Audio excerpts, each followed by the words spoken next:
யாக்கோபின் ஏணி சொப்பனம், அதை குறித்து இன்றைக்கு நாம் தியானிக்க போகிறோம்.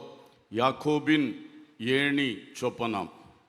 ஆதியாகமம் 28ஆம் அதிகாரம் 12 முதல் 15 வரையிலான வசனங்களை எல்லாரும் சேர்ந்து வாசிக்க போகிறோம். எல்லாரும் பைபிளில் அதை எடுத்துக்கொள்ளுங்கள். ஆதியாகமம் 28ஆம் அதிகாரம் 12ஆம் வசனம் தொடங்கி 15ஆம் வசனம் வரைக்கும் அதை கவனித்து கருத்துக்களை புரிந்து கொள்ளத்தக்க வண்ணம் வாசிப்போம்.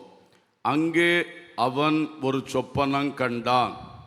இதோ ஒரு ஏணி பூமியிலே வைக்கப்பட்டிருந்தது, அதன் நுனி வானத்தை எட்டியிருந்தது. அதிலே தேவதூதர் ஏறுகிறவர்களும் இறங்குகிறவர்களுமாய் இருந்தார்கள். அதற்கு மேலாக கர்த்தர் நின்று, நான் உன் தகப்பனாகிய ஆபிரகாமின் தேவனும் ஈசாக்கின் தேவனுமாகிய கர்த்தர், நீ படுத்திருக்கிற பூமியை உனக்கும் உன் சந்ததிக்கும் தருவேன். உன் சந்ததி பூமியின் தூளை போல் இருக்கும். நீ மேற்கேயும் கிழக்கேயும் வடக்கேயும் தெற்கேயும் பரம்புவாய். உனக்குள்ளும் உன் சந்ததிக்குள்ளும் பூமியின் வம்சங்களெல்லாம் ஆசீர்வதிக்கப்படும். நான் உன்னோடே இருந்து நீ போகிற இடத்திலெல்லாம் உன்னை காத்து இந்த தேசத்துக்கு உன்னை திரும்பி வரப்பண்ணுவேன். நான் உனக்கு சொன்னதை செய்யும் அளவும் உன்னை கைவிடுவதில்லை என்றார். அல்லேலூயா. இந்த யாக்கோபுக்கு தேவன் காட்டின சொப்பனத்தை குறித்து நாம் தியானிக்கலாம். முதலாவது, அந்த சொப்பனத்தில் அவனுக்கு காட்டப்பட்டது ஒரு ஏணி. ஏணி ஏறுவதற்காக பயன்படுத்தப்படுகிறது என்பதை நாம் அனைவரும் அறிவோம். ஏறுவதற்காக பயன்படுத்தப்படுகிறது. இந்த யாக்கோபுக்கு இது காட்டப்பட்ட பொழுது இவன் எப்பொழுதுமே தன் வாழ்வில் ஏற விரும்புகிறவன், முன்னேற விரும்புகிறவன். அவன் தன் வாழ்விலே ஆரம்பம் முதலே தாயின் வயிற்றிலிருந்து வெளிப்படும் பொழுதே அதை வெளிப்படுத்தினான். இரட்டை பிள்ளைகள். அந்த பிள்ளைகளை அந்த தாய் பெற்றெடுக்கும் பொழுது முதலாவது வருவதற்கு ஒருவேளை யாக்கோபு திட்டமிட்டானோ தெரியல, ஆனால் தேவநோக்கம் வேறையாக இருந்தது. அவனோடு அந்த தாயின் கருவில் உருவான ஏசா முதலாவது வெளிப்பட்டான். அவன் குதிகாலை பிடித்து கொண்டே வெளிப்பட்டான். அல்லேலூயா. இது ஒரு ஆச்சரியமான சம்பவம். இப்படி பிறந்து வரும் பொழுதே, தாயின் வயிற்றிலேருந்து வெளியே வரும்போதே அண்ணனுக்கு குதிகாலை பிடிச்சிட்டு வெளியே வந்தான்னா அவன் எவ்வளவு முன்னேற வேண்டும், ஏற வேண்டும் என்கிற அந்த தன்மை நிறைந்தவன் என்பதை நாம் அறிகிறோம். கர்த்தருக்கு ஸ்தோத்திரம். அப்போ ஏசாவின் குதிகாலை பிடித்து கொண்டே வந்தான். அடுத்து நமக்கு தெரியும், ஏசாவுக்கு கிடைக்க வேண்டிய சேஷ்ட புத்திர பாகம், முதல் பிள்ளைக்கான சுதந்திரம், அதை ஒரு நாள் பயற்றங்கூளை கொடுத்து அண்ணனை தந்திரமாக அல்லது அவர் ரொம்ப தன்னுடைய ஞானத்தை, திறமையை பயன்படுத்தி அண்ணனிடத்திலிருந்து சேஷ்ட புத்திர பாகத்தை வாங்கி கொண்டான். ஆமென். அடுத்தது, அப்பா பிள்ளைகளை ஆசீர்வதிக்க விரும்பின பொழுது ஏசாவைத்தான் அவர் முன்னிறுத்தி ஆசீர்வதிக்க விரும்பி ஆயத்தமானார். அதை அவன் தாயார் அவனுக்கு அறிவித்து, தாயார் கொடுத்த ஆலோசனையின்படி தந்திரத்தினாலே தகப்பனை ஏமாற்றி அண்ணனுக்கு கொடுக்கப்பட வேண்டிய அந்த ஆசீர்வாதத்தையும் பெற்றுக்கொண்டான். அல்லேலூயா. இந்த ரெண்டையும் பெற்றுக்கொண்டு வாழ்க்கையில் நம்ம ரெண்டாவதாக வெளிப்பட்டாலும், இப்போ சேஷ்டபுத்திரப்பாக அவகாசத்திலும் சரி, தகப்பனின் ஆசீர்வாதம் என்பது மிகப்பெரிய அவகாசம் அந்த காலங்களிலே. இன்றைக்கும் அது உண்டு. அப்போது அது எல்லாவற்றையும் சுதந்திரித்து இப்போ அண்ணனுக்கு முந்தியாச்சு, அண்ணனுக்கு மேலே ஏறியாச்சு. இந்த தகப்பனுடைய ஆசீர்வாதத்தை பெற்றுக்கொண்ட அன்றைக்கு அவனுக்கு வந்த நிலைமை, அண்ணன் வெகுண்டெழுந்தபடியினால் அந்த வீட்டில் குடியிருக்க முடியாமல் தகப்பனால் தாயால் அனுப்பப்பட்டு மாமா வீட்டுக்கு போய்விடு, அந்த தாயின் சகோதரன் வீட்டுக்கு போய்விடு என்று அனுப்பப்பட்ட பொழுது அவன் புறப்பட்டு நடக்க ஆரம்பித்தான். அன்று இரவு வந்த பொழுது இனி தொடர்ந்து நடக்க முடியாத நிலையிலே அந்த வழிப்பாதையில் வனாந்தரத்தில் கல்லை தலையணைக்கு வைத்து படுத்து கொண்டான். அப்பொழுதுதான் இந்த சொப்பனத்தை பார்த்தான். அல்லேலூயா. இங்கே நாம் பார்க்கிறோம், பயங்கரமாக படிப்படியாய் ஏறி வந்தவன், திறமையினாலும் தந்திரத்தினாலும் ஏறி வந்தவன் ஒரேடியா கீழே விழுந்துட்டான். ஒரேடியா எழுத்தின்படி இப்போ தரையில் படுத்து கிடக்கிற நிலைமை, கோலும் கையும் வெறுமை. இப்படிப்பட்ட சூழ்நிலைக்கு இவன் தள்ளப்படுவான் என்று எதிர்பார்த்திருக்கவே மாட்டான். எல்லாம் நம்முடைய கையில் வந்து விட்டது, இனி நாம் தான் என்று நினைத்த பொழுது அந்த வீட்டில் கூட தங்கிறதுக்கு வாய்ப்பில்லாதபடி துரத்தி அடிக்கப்பட்டவனை போல அனுப்பப்பட்டு ஒன்றுமில்லாமல் கிடக்கிறான். இதை போல ஒரு வீழ்ச்சி, இதை போல ஒரு தோல்வி யாருக்குண்டு? அப்படி உயர்ந்து வந்தவன் இப்படி விழுந்து கிடக்கிறான். அவனுக்கு தான் அன்று ராத்திரி கர்த்தர் ஒரு ஏணியை காண்பித்தார். அல்லேலூயா. வாழ்க்கையெல்லாம் ஏற வேண்டும்னு முயற்சி செய்து விழுந்து கிடக்கிறவனுக்கு மறுபடியும் ஏறுவாய் என்பதற்கு ஒரு ஏணியை கர்த்தர் காண்பித்தார். அல்லேலூயா, ஸ்தோத்திரம். கர்த்தர் அவனை உயர்த்தத்தான் விரும்பினார். ஆனால் அவன் இடையிலே அவனுடைய முயற்சிகள் அது சரியல்ல, அதில் தவறுகள் இருக்கிறது. ஆனால் கர்த்தர் அவனை கைவிடாமல் அவனை உணர்த்தி திருத்தி சரிப்படுத்தி மறுபடியும் அவனை உயர்த்த வேண்டும் என்ற தன்னுடைய தீர்மானத்தின்படி இந்த சொப்பனத்தை கரெக்டாக அந்த நாளில் அவனுக்கு கொடுத்து நீ மறுபடியும் ஏறுவாய் என்பதை காண்பித்தார். அல்லேலூயா. இதுக்கு இந்த சொப்பனம் முந்தின நாள் கிடைத்திருக்கோன்னா அதோட அர்த்தம் அவனுக்கு பெருசாக புரிஞ்சிருக்காது. கொஞ்ச நாள் தாண்டி கிடச்சிருந்தா கூட அவனுக்கு அந்த அளவுக்கு புரியாது. ஆனால் என்றைக்கு எல்லாம் நடந்தது என்று நினைத்து அன்றைக்கே விழுந்து கிடக்கிறானோ அன்றைக்கு கர்த்தர் கரெக்டாக அந்த நாள் ராத்திரியிலே அவனுக்கு ஒரு ஏணியை காண்பித்தது அவனுடைய உள்ளத்தில் பெரிய ஒரு ஆறுதலையும் பெரிய ஒரு நம்பிக்கையையும் உண்டாக்கிவிட்டது. அல்லேலூயா. இன்று கூட இந்த வார்த்தையை கேட்கிற உங்களில் யாராகிலும் பல முயற்சிகள் செய்து சில காரியங்கள் வாய்த்து எழும்பி வந்த வேளையிலே எல்லாம் அடிபட்டது போல, எல்லாம் கைவிட்டது போல மிகுந்த வேதனையும் விரக்தியுமாய் இன்றைக்கு இருக்கின்றீர்களா? உங்கள் குடும்பத்தில் பல முயற்சிகள் எடுத்து படிப்படியாக எழும்பி வந்தீர்கள், இன்றைக்கு அந்த காரியங்கள் உடைந்து கிடக்கிறது. கர்த்தருக்கு ஸ்தோத்திரம். என்ன நோக்கத்தோடு வளர்த்தீர்களோ அந்த பிள்ளையினால இன்றைக்கு வேதனைப்பட்டு கொண்டிருக்கிறீர்கள். நம்பிக்கையே உடைந்து போயிடுச்சு. தொழிலில் எவ்வளவோ மேன்மையாக எழும்பி வந்தீர்கள், திடீரென்று ஒரு சூழ்நிலையினாலே இந்த தொழில் திரும்ப நடக்குமா நடத்த முடியாது என்கிற நிலைக்கு தள்ளப்பட்டு நிற்கலாம். அல்லது வேறு எந்த காரியத்திலே, பொருளாதார விஷயங்களிலே, உறவுகளுக்கு அடுத்த விஷயங்களிலே, வாழ்க்கையில் நற்பெயரை காண்கிற விஷயங்களிலே சரீரத்தை பேணி உடற்பயிற்சிகள்லாம் செய்து கவனித்து வந்த இடத்திலே திடீரென்று எதிர்பாராத ஒரு சரீர கஷ்டம் வந்து முழு நம்பிக்கையும் இப்பொழுது போய் கிடக்கிறதா? இப்படி எந்த விஷயத்தில் ஏற வேண்டும், உயர வேண்டும், நல்லா இருக்க வேண்டும் என்று நினைத்த நீங்கள் இன்றைக்கு உடைக்கப்பட்டு நம்பிக்கையை இழந்து அடுத்த நாளை குறித்து கூட ஒரு சிந்திக்க திராணி இல்லாமல் இன்றைக்கு விழுந்து கிடக்கிறீர்கள் என்றால் அன்றைக்கு அவனுக்கு காட்டின ஏணியை இன்று பிரசங்கத்தின் மூலம் உங்களுக்கு காட்டுகிற கர்த்தருக்கு உங்க மேலையும் ஒரு நோக்கம் இருக்கிறது.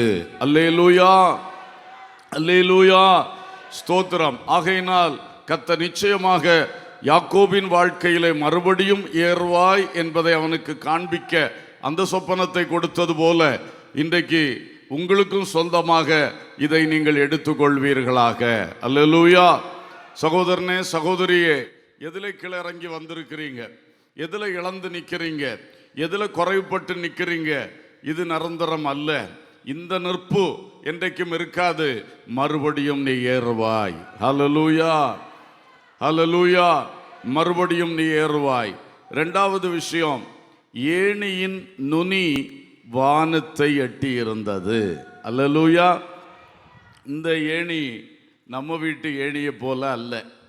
நம்ம வீட்டு ஏணி வேணா கூரை வரைக்கும் எட்டும், கர்த்தருக்கு ஸ்தோத்திரம். ஆனால் இந்த ஏணி வானத்தை எட்டுகிற ஏணி. ஒரு அல்லேலூயா சொல்லுவோம். கர்த்தருடைய ஏணி, கர்த்தர் யாக்கோபுக்கு காண்பித்த ஏணி வானத்து வரைக்கும், வானம் வரைக்கும் எட்டின ஒரு பெரிய ஏணி. அவன் பாருங்க, அவன் அண்ணனுக்கு மேலே தான் உயரணும்னு நினைச்சான். ஆனால் இப்போ அவனுக்கு, உனக்கு நான் நியமித்திருக்கிற உயர்வு வானம் வரைக்கும் எட்டுகிறதப்பா. அல்லேலூயா. நீ இந்த சின்ன உயர்வுக்காக கிடந்து பிரயாசப்பட்டு கொண்டு கிடந்தியே, இந்த அற்பமான காரியத்துக்கு இதோட கம்பேர் பண்ணும் பொழுது இது எவ்வளவு அற்பமான ஒரு உயர்வு. இதுக்காக போய் படாத பாடெல்லாம் பட்டு செய்ய வேண்டியதெல்லாம் செய்து இப்படியெல்லாம் வாழ்க்கையை ஓட்டிக்கிட்டு இருந்தியப்பா.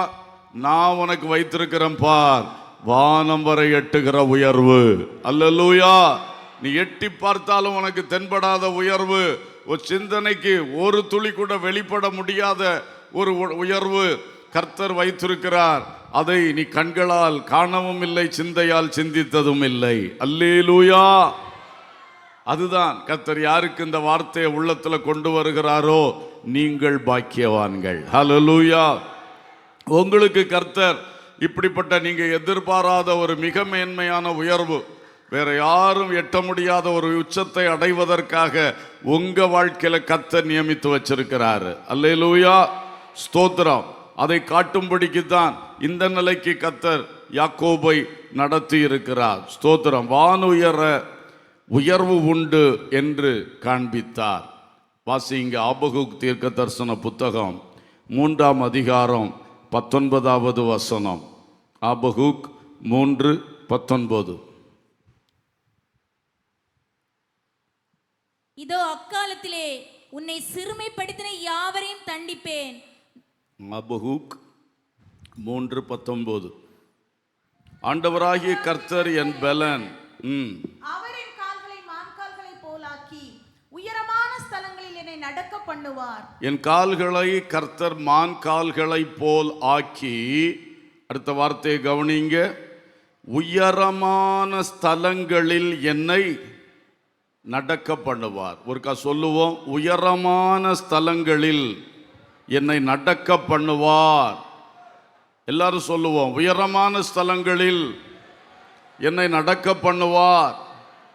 யாக்கோபை அன்றைக்கு உயரமான ஸ்தலங்களில் நடக்க பண்ணுவதற்கு, அவன் கால்களை மான்களின் கால்களை போல் ஆக்குவதற்கு தான் அவன் காலை இந்த அளவுக்கு கீழே விழுதுக்கு வைத்தார். அல்லேலூயா. அவனுடைய கால் பலம் இப்ப தடுமாறுது, தன்னுடைய திறமை தடுமாறுது, தன்னுடைய தந்திரம் தடுமாறுது, எல்லாமே தடுமாறி விழுந்து கிடக்கிறான். உன் காலை வச்சுக்கிட்டு நீ இந்த உயரமான ஸ்தலத்தில் நடக்க முடியாதப்பா. அல்லேலூயா. உன் கால்களை நான் மான் கால்களை போல மாற்றுவேன். அதுக்கு தான் 20 வருஷம் உனக்கு. 20 வருஷம் நீ 16ஆமுக்கு போக போற. அங்க நான் செய்ய போற விஷயம், நான் உனக்கு வைத்திருக்கிற உயரமான ஸ்தலங்களில் நடக்கிறதுக்கு எதுவாக உன் கால்களை மான் கால்களை போல் மாற்றப் போகிறேன். அல்லேலூயா. சிலருடைய வாழ்க்கையில் இருக்கிறத பிடுங்குகிறார், இருக்கிறதுல கஷ்டம் வருது, அறியாத புரியாத கஷ்டம் வருது. இப்படி ஒரு தோல்வி வருவதற்கு வாய்ப்பே இல்லையே, நல்லா தானே பண்ணினேன், எல்லாம் யோசித்தாலும் ஒன்றும் கண்டுபிடிக்க முடியலையே, ஆனால் நடக்குது. ஏன் நடக்குது? உன்னுடைய கால்களை மான் கால்களை போல் ஆக்கி அவர் உனக்கு நியமித்த உயரமான ஸ்தலங்களில் உன்னை நடக்க வைப்பதற்காகத்தான் கர்த்தர் இந்த காரியத்தை செஞ்சிருக்கிறார். அல்லேலூயா. அல்லேலூயா. இது இதற்கொத்த இன்னொரு வசனம், சங்கீதம் 18:33. 18:33. அவர் என் கால்களை மான்களுடைய கால்களை போல் ஆக்கி என் உயர்ஸ்தலங்களில் என்னை நிறுத்துகிறார். ரெண்டுக்கு வித்தியாசம் இருக்கு பார்த்தீங்களா? இதை சொல்லி பார்ப்போம் இருக்கா எல்லாரும்? என் உயர்தலங்களில் என்னை நிறுத்துகிறார். சொல்லுங்க எல்லாரும், என் உயர்தலங்களில் என்னை நிறுத்துகிறார். முதல்ல சொன்னார், உயரமான ஸ்தலங்களில் என்னை நடக்க பண்ணுவார். அவர் நமக்கு வைச்ச உயரமான ஸ்தலங்களிலே நம்முடைய கால்களை நடக்க பண்ணுவார். இப்போ என் வாழ்வில் அவர் வச்ச உச்சத்தில் கொண்டு போய் நிறுத்த போகிறார். அல்லேலூயா. அந்த சிகரத்தில் கொண்டு போய் என் கால்களை நிறுத்த போகிறார். அல்லேலூயா. அவர் நியமித்து வச்சிருக்கிறார். ஒவ்வொருவருடைய வாழ்க்கைக்கும் என்ன பீக் அவர் நியமித்து வச்சிருக்கிறாரோ அதுல கொண்டு அந்த கால் நிக்கிறதுக்குள்ள பக்குவம் அடையும்படி மான்கால்களை போல் ஆக்கும்படி தான் இன்றைக்கு உன் வாழ்வில் சில தோல்விகளை, சில எதிர்மறையான விஷயங்களை, எதிர்பாராத கஷ்டங்களை இன்னைக்கு அனுமதிச்சிருக்கிறார். அல்லேலூயா. சோர்ந்து போய் வந்த சகோதரா, சகோதரி, அன்றைக்கு அவன் எவ்வளவு சோர்ந்து உடஞ்சு போய் கிடந்திருப்பான். அவனுக்கு அந்த ஏணியை காட்டினவர் அந்த ஏணியின் விளக்கத்தை இன்று உனக்கு விளங்க காட்டி கொண்டிருக்கிறார். அல்லேலூயா, அல்லேலூயா, ஸ்தோத்திரம். மான்களின் காலை போல் என் காலை மாற்றிடுவார், உயர்ந்த ஸ்தலங்களில் நடக்க செய்திடுவார். மான்களின் கால்களை போல் என் காலை மாற்றிடுவார், உயர்ந்த ஸ்தலங்களில் நடக்க செய்திடுவார். மகிழ்ந்திடுவேன் நான் கர்த்தருக்குள், களி கூறுவேன் என் தேவனுக்குள், ரட்சிப்பின் தேவனுக்குள். ஆமென், அல்லேலூயா, ஆமென், அல்லேலூயா, ஆமென், அல்லேலூயா, ஆமென், அல்லேலூயா. மான்களின் காலை போல் என் காலை மாற்றிடுவார், என் உயர்ந்த ஸ்தலங்களில் நிற்க செய்திடுவார். மான்களின் காலை போல் என் காலை மாற்றிடுவார், என் உயர்ந்த ஸ்தலங்களில் நிற்க செய்திடுவார். மகிழ்ந்திடுவேன் நான் கர்த்தருக்குள், களி கூறுவேன் என் தேவனுக்குள், தேவனுக்குள்.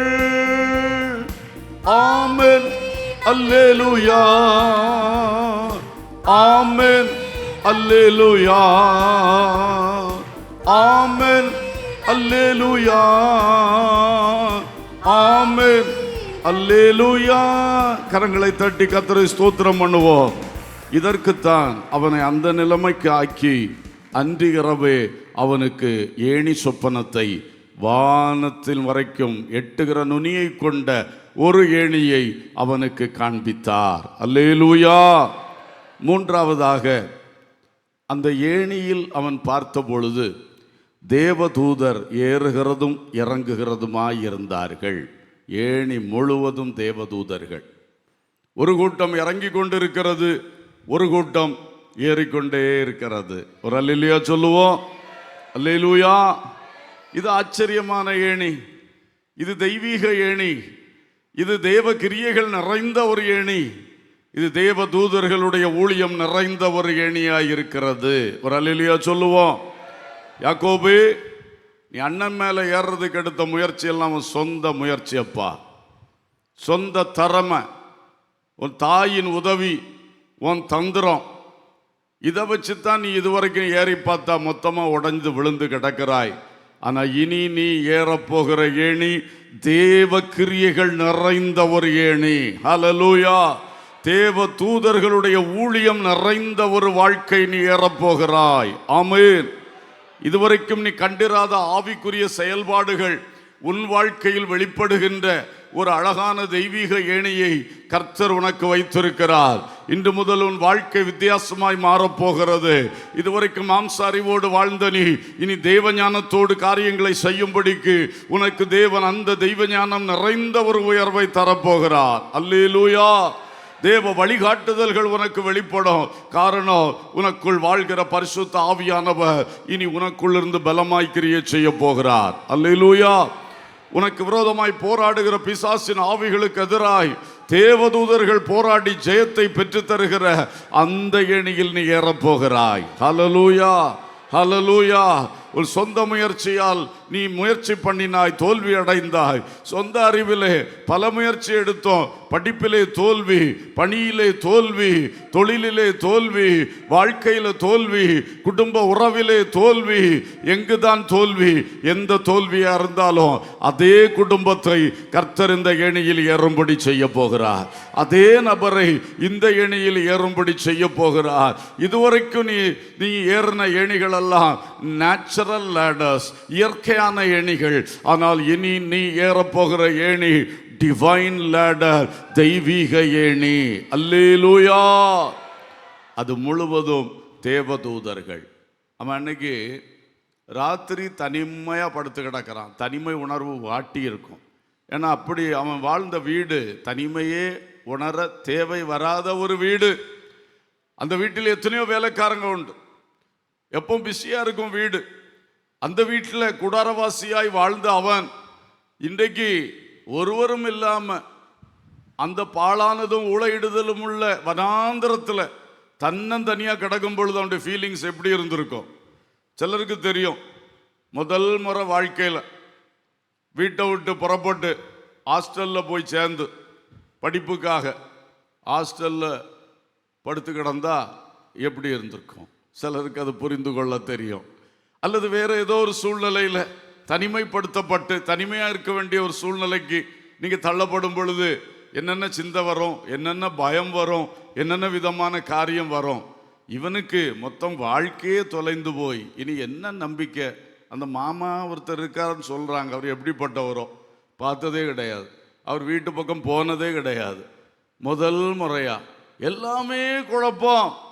ஆனால் யாக்கோபே, உன்னுடைய இந்த தனிமையை மாற்றும்படி கர்த்தர் தேவதூதர்களை நிறைவாய் உனக்கு தந்திருக்கிறார். அல்லேலூயா. நீங்க எல்லாரும் ஒரு பாடம் படித்து கொள்ளணும். நீங்கள் ஒரு பொழுதும் தனிமையாய் இருப்பதே இல்லை. அல்லேலூயா. கர்த்தர் நம்மோடு இருக்கிறார். கர்த்தர் நம்மோடு இருக்கிறார். அவருடைய தூதர்கள் நம்மோடு இருக்கிறார்கள். ஆமென். இயேசு சொன்னார், மனுஷகுமாரனிடத்திலிருந்து தூதர்கள் ஏறுகிறதையும் இறங்குகிறதையும் காண்பீர்கள். அல்லேலூயா. அப்ப இயேசு இந்த உலகத்தில் நிற்கும் போது, மனுஷகுமாரனா நிற்கும் போது அவர் தனிமையா இருக்கல. தேவதூதர்கள் அவர்கிட்ட ஏறிக்கிட்டு இறங்கிட்டே இருந்தாங்க. நமக்கும் அந்த பாக்கியத்தை தந்திருக்கிறார். ஆனா நமக்கு புரியல, நமக்கு பார்க்க தெரியல. கர்த்தருக்கு ஸ்தோத்திரம். ரட்சிப்பை சுதந்திரிக்க போகிற கர்த்தருடைய பிள்ளைகளுக்கு பணிவிடை செய்யும் ஆவிகளாக அநேக தேவதூதர்களை கர்த்தர் நியமித்திருக்கிறார். ஒரு அல்லேலூயா சொல்லுவோம். நம்முடைய ஆவிக்குரிய கண்களை இப்பொழுது திறந்தா நமக்கு தெரியும் இங்கே இவ்வளவு தேவதூதர்கள் தங்களுடைய பணியை செய்து கொண்டே இருக்கிறார்கள் என்று சொல்லி. அல்லேலூயா, ஸ்தோத்திரம். ஆகவே இனி உனக்கு தனிமை இல்லை.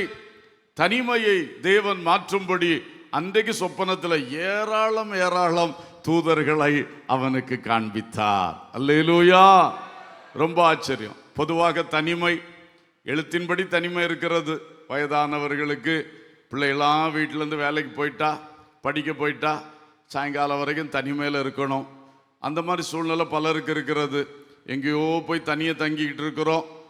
அப்போ ரூமுக்கு வந்தாச்சுன்னா தனிமை தனிமை தனிமை உணர்வு. ஆனால் அந்த இடத்துல நீங்கள் அந்த தனிமை மாறுவதற்கு கர்த்தரை சிந்திக்கிறவர்களாய் இருக்கணும், ஜெபிக்கிறவர்களாய் வேதம் வாசிக்கிறவர்களாய் இருக்கணும். மற்ற நேரங்களிலே நல்ல கிறிஸ்துவை பற்றின பாடல்களை வீட்டிலே தொனிக்க விட்டு எப்பொழுதும் அந்த கிறிஸ்துவுடைய சிந்தனை வரும் பொழுதெல்லாம் அவங்க தனிமை மாறியே போயிடும். அல்லேலூயா. வசனம் வாசிக்கிற கொஞ்ச நேரம் வாசிப்பீங்க, கொஞ்சம் யாரோ வாசித்து ரெக்கார்ட் பண்ணி வச்ச வசனங்கள் நிறைய இருக்கு. இப்போ யூடியூப்ல இதெல்லாம் ஃப்ரீயாக கிடைக்குது.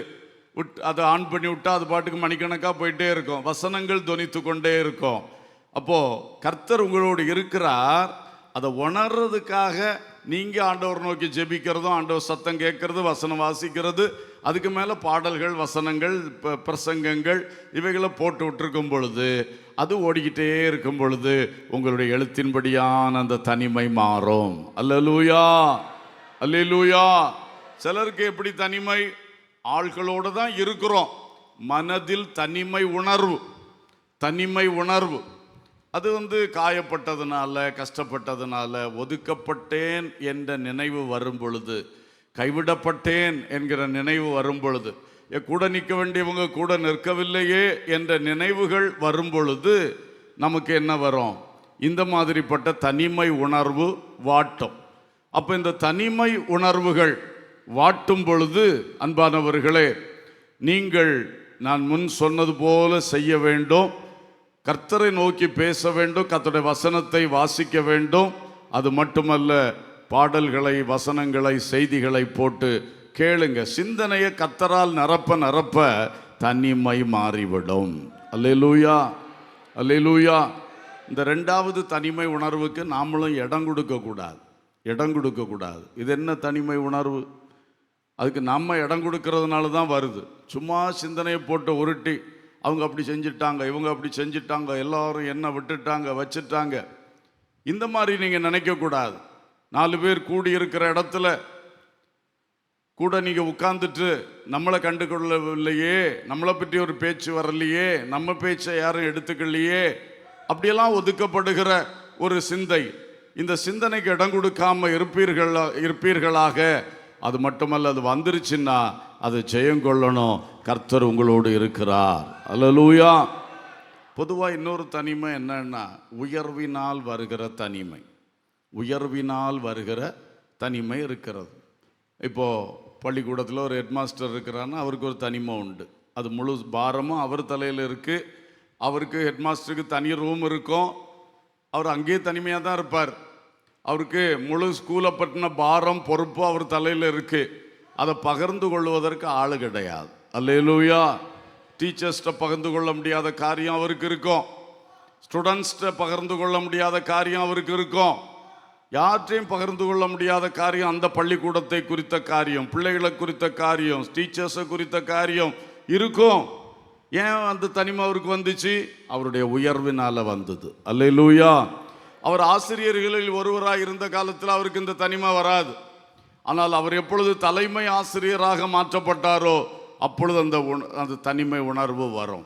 இது பலருக்கு இருக்கும். தொழிலை நடத்துகிறவர்கள், நீங்கள் தான் முதலாளி. ஒரு நாள் நீங்கள் தொழிலாளியாக இருக்கும் பொழுது இந்த தனிமை உணர்வு உங்களுக்கு வர வாய்ப்பே இல்லை. ஆனால் நீங்கள் இன்னைக்கு முதலாளியாக மாறியாச்சுன்னா உங்களுக்கு பல வேளைகளில் அந்த தனிமை உணர்வு வருகிறது. எல்லா விஷயத்திலும் அப்படி தான். குடும்பம் ஆயாச்சு, குடும்பத்தில் தகப்பன் ஆயாச்சு, தகப்பனுக்காவது தன் மனைவிட்ட பேசுறதுக்கு ஒரு பகிர்ந்து கொள்ளுதல் இருக்கு. சில உயர்வுகளுக்கு பகிர்ந்து கொள்ள ஆளே இல்லாத தனிமை இருக்கிறது. அல்லேலூயா. அதனால் அன்பர்களே, அந்த நேரத்திலும் இந்த 3 தனிமைகளில் எந்த தனிமையாக இருந்தாலும் பரிசுத்த ஆவியை பெற்றவர்கள் மிக தைரியமாக இருக்கணும். எழுத்தின்படியே கர்த்தர் உங்களுக்குள்ளே இருக்கிறார். எத்தனை பேர் விசுவாசிக்கிறீங்க? ஆமென், ஹல்லேலூயா. ஆண்டவர் இயேசு சொன்னார், நான் பிதாவுக்கு சித்தமானவைகளை செய்து கொண்டிருக்கிறபடியினால் அவர் என்னை தனியே இருக்க விட்டுகிறதில்லை.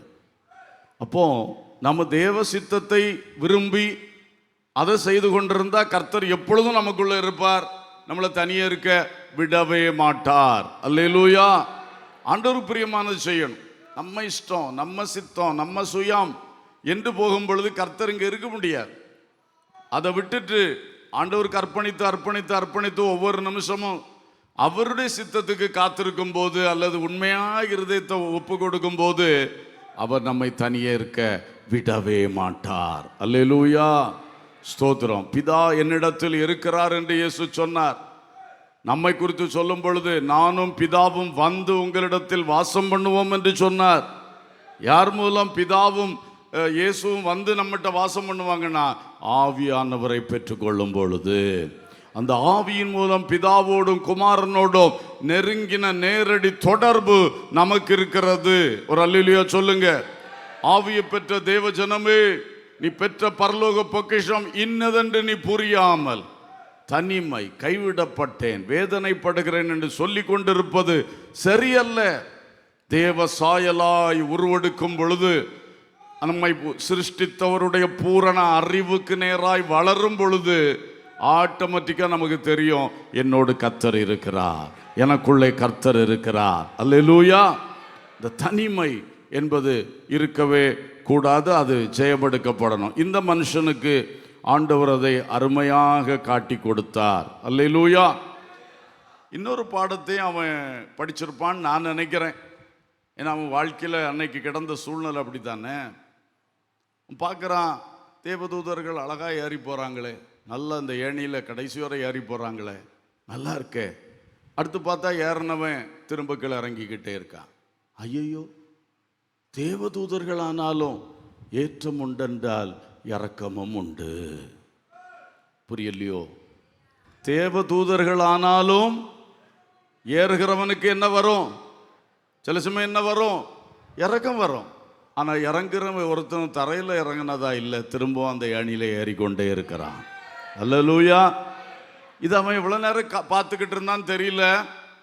அவனுக்குள்ள நானும் இது மாதிரி தானே இறங்கிட்டேன், ஆனால் திரும்பவும் ஏறப்போகிறேன். அல்லேலூயா. நீ ஏறினாலும் இறங்கினாலும் கிறிஸ்துவாகிய ஏணிக்குள்ள நின்றுகொள். ஆமென். நாங்கள் நின்றாலும் நடந்தாலும் படுத்திருந்தாலும் கிறிஸ்துவுக்குள் இருக்கிறோம் பவுல் சொன்னார் இல்லையா? அதே மாதிரி நம்ம வாழ்க்கையில் அப்ஸ் அண்ட் டவுன்ஸ் உண்டு. மேடு பள்ளங்கள் இல்லாத வாழ்க்கையே கிடையாது. ஆனால் மேடானாலும் காடானாலும் இறக்கமானாலும் ஏற்றமானாலும் காலு கிறிஸ்துவை விட்டு வெளியே என்ன செஞ்சிடக்கூடாது? போயிடக்கூடாது. ஏணியை விட்டு வெளியே போயிடக்கூடாது. பூலோகத்தையும் பரலோகத்தையும் இணைக்கின்ற ஒரே ஏணி கர்த்தராகிய இயேசு கிறிஸ்து. எபேசியர் அழகா சொல்லி இருக்கு, பரலோகத்தையும் பூலோகத்தையும் இணைக்கும்படி அவர் இறங்கி வந்தார், சிலுவையில் ஏறினார், அந்த கிரியை முடித்து ஏறி போனார். அல்லேலூயா. இன்னும் இறங்கி வருவார். ஆமென். அல்லேலூயா. ஏற்றம் இறக்கம் எல்லாருக்கும் உண்டு. ஏறிக்கிட்டே தான் இருப்பேன்னு சொன்னா, இயேசு ஏறிக்கிட்டே தான் இருப்பேன், பிதாவுக்கு வலது பார்சத்தில் போயாச்சு, இனி கீழே இறங்கவே மாட்டேன்னா அப்புறம் எப்படி நம்மளெல்லாம் சேர்த்துக்கிறது? அவர் இறங்கி ஆகாயம் வரைக்கும் வந்தால் தான் நம்மளெல்லாம் சேர்த்துக்கொள்ள முடியும். அல்லேலூயா. அடுத்து 7 ஆண்டுகள் தாண்டி அவர் எங்கே வரைக்கும் இறங்கி வரணும்? பூமி வரைக்கும் இறங்கி வரணும். அதுக்கு ரெடியாக இருக்கிறார். திரும்ப இந்த பூமிக்கா அப்படி சிந்திக்க மாட்டார். இறங்கி போகணும், என் பிள்ளைகளோடு உட்கார்ந்து ஆட்சி பண்ணணும். அல்லேலூயா. ஸ்தோத்திரம். எல்லாருக்கும் உண்டு பாருங்க. வாழ்க்கையில் நினைச்சதெல்லாம் நடந்துட்டு இருக்கோம், நினைக்காததும் நடந்துகிட்டு இருக்கோம். என்ன சந்தோஷம்! ஏற்றத்தின் மேல் ஏற்றம், உயர்வின் மேல் உயர்வு. ஆனால் அது எப்பவும் அப்படி போகுமா? யாருக்காவது அப்படி போயிருக்கா? அடுத்து பார்த்தா எதிர்பாராத சறுக்கல்கள், இறக்கங்கள். சில வேளை சிந்திச்சா குறைகளை கண்டுபிடிக்கலாம். குறை இருக்கும், மனுஷனுக்கு எப்பொழுதும் குறை உண்டு. சில வேளை சிந்திச்சா குறைகளை கூட கண்டுபிடிக்க முடியாது. ஏன் எனக்கு இந்த இறக்கம் வந்துச்சு? ஏன் இந்த பழைய ஜபத்தின் அந்த அனுபவம் ஏன் குறைஞ்சுது? ஏன் அந்த பைபிள் படித்தா படப்படப்பட வெளிப்பாடு வந்துட்டே இருந்தேன், இப்போ வெளிப்பாடு வரமாட்டேங்க, எல்லாம் அடைச்சி போட்ட மாதிரி இருக்க. ஊழியத்து போனால் பிரயோஜனப்பட்டுக்கிட்டே இருந்தேன், இப்போ என்னமோ ஒரு மாதிரி இருக்க. படிக்க புக்கை திறந்தா விளங்க மாட்டேங்குது, மனசில் நிற்க மாட்டேங்குது. எல்லா விஷயத்திலும் இறக்கம் வரும். பொருளாதாரம் வளர்ந்து கொண்டே போச்சு. மாதம் மாதம் வரவு செலவை பார்த்தா மீதி அழகாக ஏறிக்கொண்டே வந்தது. திடீர்னு மீதி குறைய ஆரம்பிச்சிட்டு, லாபம் குறைய ஆரம்பிச்சிருச்சு. அது இருக்கும். உடனே சோர்ந்து போவது உலக மனிதன். அந்த நேரத்திலும் கர்த்தரில் மகிழ்ச்சியாக இருப்பது தான் தேவ மனிதன். அத்திமரம் துளிர் விடாமல் போனாலும் நான் கர்த்தருக்குள் மகிழ்ச்சியாயிருப்பேன். ஹல்லேலூயா. ஏன்? கர்த்தர் என்னோடு இருக்கிறார். அவர் சொல்ல, கர்த்தர் என் பலன், அவர் என் கால்களை மான் கால்களை போல் ஆக்குகிறார். அதுக்கு தான் அத்திமரத்தில் துளிரே விடாமல் கொஞ்ச காலம் ஆகி போச்சு. தொழுவத்தில் மாடுகளே இல்லை. ஒரு காலத்தில் எவ்வளவு மாடுகள் இருந்த தொழுவோம், இன்னைக்கு சும்மா வீட்டு பாலுக்காக ஒரு மாட்டை விட்டுருக்கோம் அப்படின்னு நினைக்கிறவர்கள் உண்டு. இப்படி எல்லாத்துலேயும் கொஞ்சம் மைனஸ் பாயிண்ட்ஸ் வரும். அது ஒன்றும் உன்னுடைய பரலோக பயணத்தை தடுக்காது. நீ அதை தடுக்கிறதுக்கு எடுத்து வச்சிடக்கூடாது. அல்லேலூயா. நம்ம தைரியமாக இருக்கணும், கர்த்தருக்குள் எப்பொழுதும் மகிழ்ச்சியாக இருக்கணும். அல்லேலூயா. சரி, அப்போது ஏறுகிறவன் இறங்குவான், இறங்குகிறவன் ஏறுவான். நீ இறங்கி கிடக்கிற, ஆனால் இனி ஒரு பெரிய ஏற்றத்துக்குள்ளே வரப்போகிறாய் என்பதை கர்த்தர் அவனுக்கு கொடுத்து திடப்படுத்தினார். அல்லேலூயா. அல்லேலூயா. ஸ்தோத்திரம். 4வது, ஏணிக்கு மேலாக கர்த்தர் நின்றார். ஒரு அல்லேலூயா சொல்லுவோம். இந்த ஏணியே இயேசுவைத்தான் காட்டுது. அதுக்கு மேலே எழுத்தின்படி அவனுக்கு இயேசு நின்று காட்சி கொடுத்தார். அல்லேலூயா. கர்த்தர் நின்றார். அப்போ பாருங்க, இப்போ யாக்கோபு வாழ்க்கை எடுத்துக்கொண்டோன்னா, முதல்ல அவன் ஏறின ஏணி என்ன ஏணி? அண்ணனுடைய சேஷ்டபுத்திர பாகத்தை பெற்றுக்கொண்ட அந்த உயர்வு. அதில் ஏணிக்க மேலே உச்சியில் எது நின்றுது? அவன் திறமை நின்றது. அழகாக டைம் பார்த்து அடிச்சு எடுத்தான் பாருங்களாம். அவன் வேட்டையாடிக்கிட்டு டயர்டாக வாரான், இளைப்படைந்து வாரான். அன்னைக்கு வேட்டையில் ஒன்றும் கிடச்சிருக்காது போல், சரீரத்திலும் டயர்டு, மனசுலையும் இளைப்படைந்து தான் வாரான். அப்போ பார்த்து இவர் நல்ல சுட சுட ருசியாக சிவப்பான பயிட்டங்கூட காய்ச்சிட்டு இருக்கார் யாக்கோவ். அண்ணன் பார்த்தான், டே தம்பி கொஞ்சம் குடுடா குடிக்க, இவ்வளோதான் கேட்டான். அதுக்குள்ளே இவன் எப்படி டக்குன்னு அடிச்சு எடுத்துட்டான். சரி கொடுக்குறேன், உன் சேஷபுத்திர பாகத்தை எனக்கு கொடுத்துட்றியா? எப்பா எவ்வளோ திறமை, எப்படி அதை கனெக்ட் பண்ணிட்டான் பாருங்க. அவன் வேற சிந்திக்கிறான், சேஷ்டபுத்திர பாகமா கூழா? அவன் எப்படி கடைசியில் சிந்திச்சான்னா, இந்த கூழை குடிக்காட்ட நான் இப்போ செத்து போவேன், செத்து போனால் சேஷ்டபுத்திர பாகத்தை எப்படி அனுபவிக்க முடியும்? அதோட இப்போ அது போனாலும் பரவாயில்ல, கூழை குடிப்போன்னு சொல்லி என்ன புத்தி அவனுக்கு. அதான் அவன் சீர்கெட்டவன் சொல்லியாச்சு. ஆண்டவரே சொல்லிட்டார், சீர்கெட்டவனாகிய ஏசாவை போல ஒருவனும் இருக்கக்கூடாதுன்னு எச்சரித்திருக்கிறார். அல்லேலூயா. உனக்கு மதிப்பு தெரியல, எது மேன்மையானது தெரியல, நீ மண்ணுக்காக மாணிக்கத்தை விட்டு விடுகிற ஏசாவாக இருக்கிறாய், அதான் நீ ஏமாந்து போற. ஸ்தோத்திரம். நமக்கு இன்னைக்கு சப்ஜெக்ட் அது இல்லை. இப்போ இவன் திறமை, இவன் அன்னைக்கு ஏறின அந்த ஏணியில் மேலே நிற்கிறது எது? இவனுடைய திறமை, பக்கா திறமை. ரெண்டாவது ஏணி அப்பாவுடைய ஆசீர்வாதம் வந்த பொழுதும் அங்கேயும் போய் பிடிச்சிக்கிட்டான், அந்த ஏணியில் ஏறிட்டான். அந்த ஏணிக்கு மேலே நின்னது தந்திரம், தந்திரம், ஏமாற்று வேலை, ஏமாற்று வேலை. தாயும் மகனுமா சேர்ந்து அந்த கண்ணு கொஞ்சம் மங்கலாக இருந்த தகப்பனை ஏமாற்றி ஆசீர்வாதத்தை வாங்கிட்டாங்க. அப்போ நீ உன்னுடைய ஏணிகளில் முக்கியமான 2 ஏணிகள், ஒன்றில் திறமை மேலாக நின்றது, இன்னொன்றில் தந்திரம் மேலாக நின்றது. இப்பொழுது கர்த்தர் சொல்லுகிறார், இனி உன் ஏணியில் நான் மேலாக நிற்பேன். அல்லேலூயா. அதுதான் கர்த்தர் வச்ச ஏணி, வானம் வரைக்கும் உயர்த்துகிற ஏணி, ஒருவனும் உயர்த்தக்கூடாத அளவுக்கு உன்னை உயர்த்துகிற ஏணி. உன் ஏணியிலே கர்த்தர் மேலே நிற்கிறார். அல்லேலூயா. இல்லை, இன்னைக்கு வரைக்கும் தந்திரம் நின்றுச்சா, திறமை நின்றுச்சா, வேற எதுவும் நின்றுச்சா உங்களுக்கு தெரியும். ஆனால் இன்று முதல் இனி உங்கள் ஒவ்வொரு உயர்வின் ஏணியிலும் யார் மேலே நிற்கணும் சொல்லுங்க? கர்த்தர் நிற்கணும். அதை கவனிச்சுக்கிடுங்க. எந்த ஏணியில் ஏறுறீங்க? தந்திரத்தை வச்சு ஒரு ஏணியில் ஏறாதீங்க, அதுதான் விழுந்து கிடக்கும். உன் மாம்ச திறமைய, அறிவு திறமைய, படிப்பு திறமையெல்லாம் ஆண்டவர் தர்றது தான். ஆனால் இந்த திறமைய மேலே வச்சு திறமையை பார்த்து ஏறினீன்னா விழுந்துக்கும் கிடப்ப. அந்த திறமைக்கு பதில் கர்த்தரை மேலே நிறுத்தினா எந்த திறமை எப்போ வெளிப்படணுமோ அவர் தருவார்.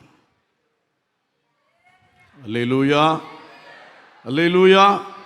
அதனால இனி வாழ்க்கையில் எந்த விஷயத்திலும் கர்த்தரை நோக்கி பாருங்கள். Keep looking to Jesus, keep looking to Jesus. இயேசுவையே நோக்கி பாருங்க. இயேசுவையே நோக்கி பார்த்து உங்கள் ஓட்டத்தை, உங்களுக்கு நியமிக்கப்பட்ட ஓடுபாதையிலே பொறுமையோடே ஓடுங்கள். ஹல்லேலூயா. அதுதான் வெற்றி. கர்த்தரை விட்டு கண்ணை திருப்புனீங்கன்னா வேற ஏதோ ஏணியில் ஏறிட்டு இருக்கிறீங்க. ஏறுகிறது நல்லா தான் இருக்கும், பிறகு விழும்போதான் தெரியும் அது ஏன் விழுது.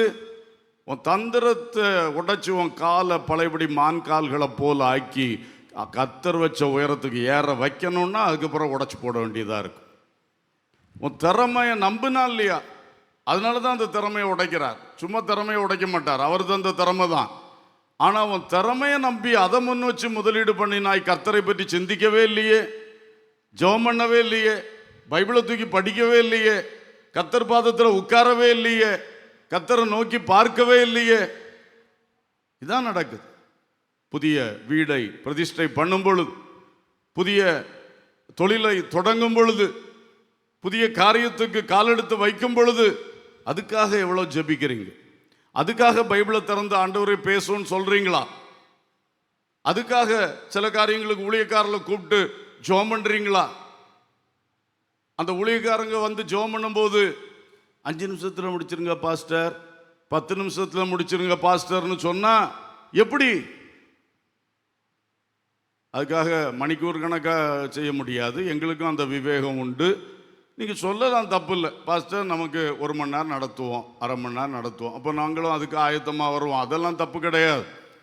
ஆனால் 1 மணி நேரம் நடத்த வேண்டிய இடத்துல குறுக்கால வந்து துண்டு பேப்பர் எழுதி வைக்கிறது, சீக்கிரம் முடித்து கொள்ளுங்கள், சொந்தக்காரர்கள் வந்து ஆத்திரப்பட்டு கொண்டு நிற்கிறார்கள். நல்லா இருக்குமா? சொந்தக்காரருடைய ஆத்திரம் முக்கியமா, தேவனை தோத்திரம் பண்ணுவது முக்கியமா, தேவனுடைய கிருபையை பெறுவது முக்கியமா? இப்படி தான் சிலர் எல்லாம் நல்லா செஞ்சுட்டு கடைசியில் ஏணியில் டாப்பில் நிற்கிறது வேற ஆளாக இருக்கு. மாமனும் மைத்துனனும் அவரும் இவரும் கல்யாணத்தை நடத்துறதே அவங்களா தான் இருப்பாங்க. தேவன் நடத்த மாட்டார், தேவனுக்கு அங்கே இடமே இல்லை. இப்படியெல்லாம் பண்ணாதீங்க, பண்ணியிருந்தால் மன்னிப்பு கேளுங்க, இனி பண்ண போகிறவங்க உங்கள் காரியங்களில் கவனமாக இருங்க. நீங்கள் ஏறப்போகிற ஏணியில் கர்த்தர் தான் மேலே நிற்கணும். அல்லேலூயா.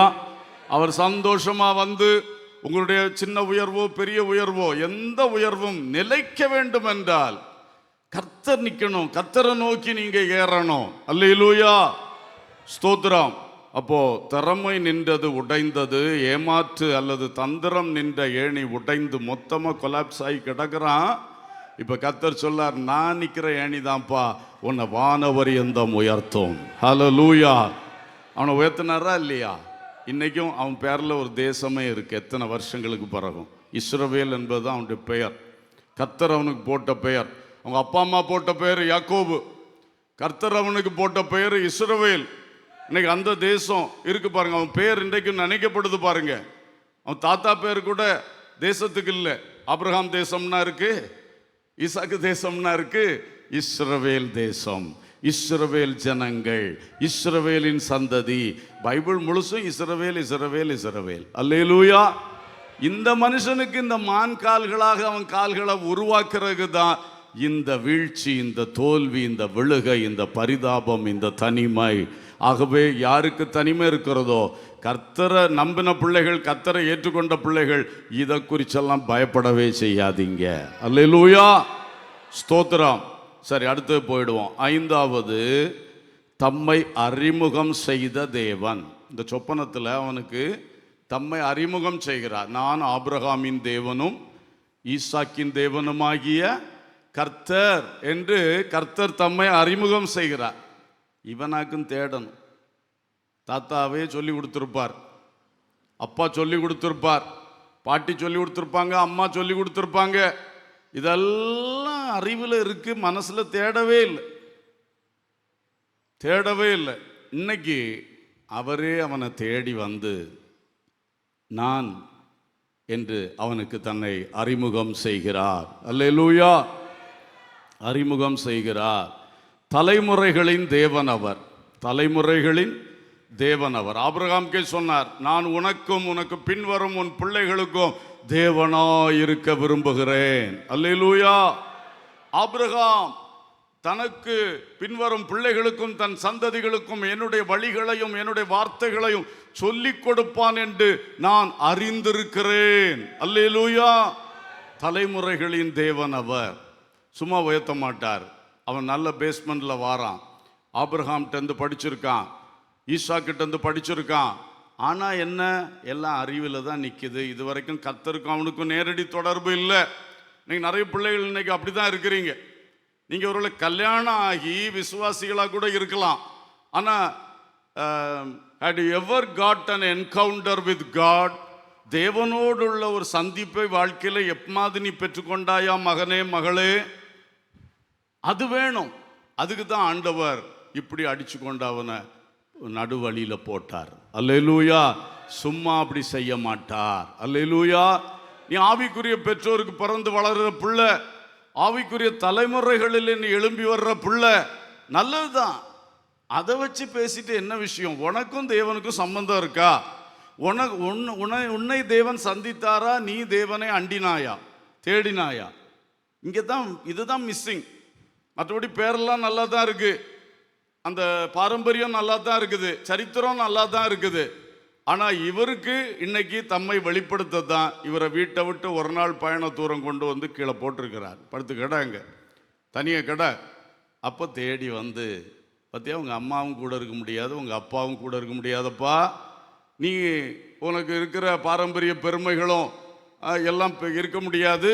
நான் தான் உனக்கு வேணும். நான் யார் தெரியுமா? உங்க தாத்தாவுடைய உங்க அப்பாவுடைய தேவன். ஹல்லேலூயா, ஹல்லேலூயா. தலைமுறைகளின் தேவன் அவர். ஆபிரகாமுக்கு ஒரு சந்ததியை கொடுப்பேன்னு சொன்னார். வானத்து நட்சத்திரங்களை போல, கடற்கரை மணலை போல, பூமியின் தூளை போல உனக்கு ஒரு சந்ததி இருக்கும் அப்படின்னு சொன்னார். அதை கொடுக்கறதுக்கு தான் இந்த தலைமுறைகளை தேடிக்கிட்டே இருக்கிறார். அல்லேலூயா.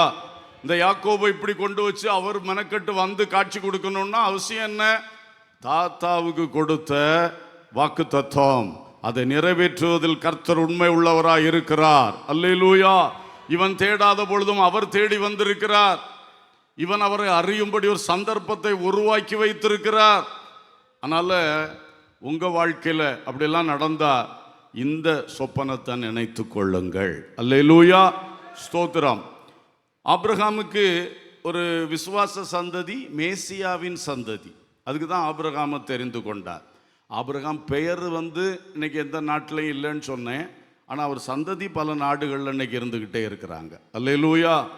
ஏன்னா ஆபிரகாம் சந்ததின்னு சொல்றது ஈசாக்கு வழி, இஸ்மவேல் வழி, கேத்துராலுடைய பிள்ளைகள் வழி, எவ்வளோ பிரான்ச் அவுட் ஆகிருக்கு. அதுக்கு மேலே ஏசா வழி, எல்லாமே யாருடைய சந்ததி தான்? ஆபிரகாமின் சந்ததி.